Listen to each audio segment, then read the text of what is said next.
How should zakat be paid on commercial goods? Should it be based on the price for which it was bought or the price for which they are to be sold? As far as the person who buys any article for his use, then but natural, whatever he buys, whatever the cost is, you have to take out the depreciation and pay zakat on that amount, depending on what it is. If it's land, it may appreciate, it may go down. If it's the machinery, then depreciation. But this question is mainly for goods for trade. That a person who buys some goods for selling, so should he pay at the price at which he bought it or at the price at which he's going to sell? Here again the scholars differ. According to Sheikh Saleh Munajjid, he says that if you buy certain goods for selling, if you're a wholesaler, then take zakat on the price of wholesale that you're going to sell.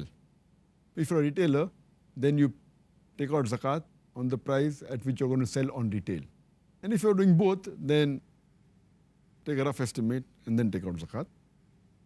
But some of the scholars, they say that in retail, the profit margin is quite a lot, depending upon the good you're dealing in.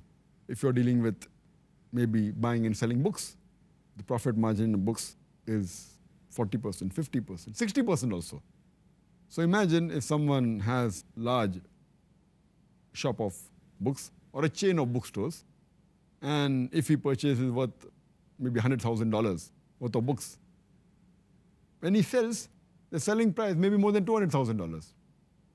So for him to pay zakat on the selling price would be too much. So I agree more with those scholars who say that whatever is the cost, once you buy it, since it's with you, you haven't made the profit yet. So the cost price for you for that book is the cost at which you bought it, at the discounted cost. So if you're getting 50% discount, so whatever you bought it, that you pay zakat. When you sell it, then you get the 50% profit. Or maybe many a time, the books aren't sold. So you have to keep a sale and then sell the book at 40% discount. Sometime you have to sell it at a loss. You purchase 50% discount, but sell it at 60% discount. And especially you take out the books which are there lying with you for maybe 5 years or 6 years or 8 years. So imagine you pay 8 years zakat on the higher side, and then you sell it at a discounted rate. So I agree more with those group of scholars who say that you pay zakat on what you actually paid.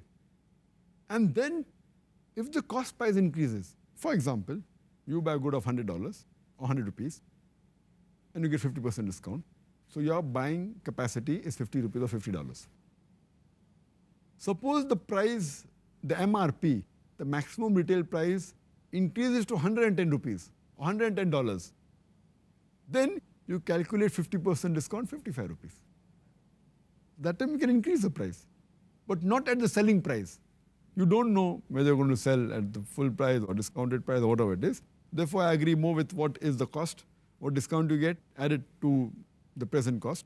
And that's how you have to make out what is the total value of your goods after purchasing 1 year, and then pay zakat 2.5% on it. Okay, great. Thank you.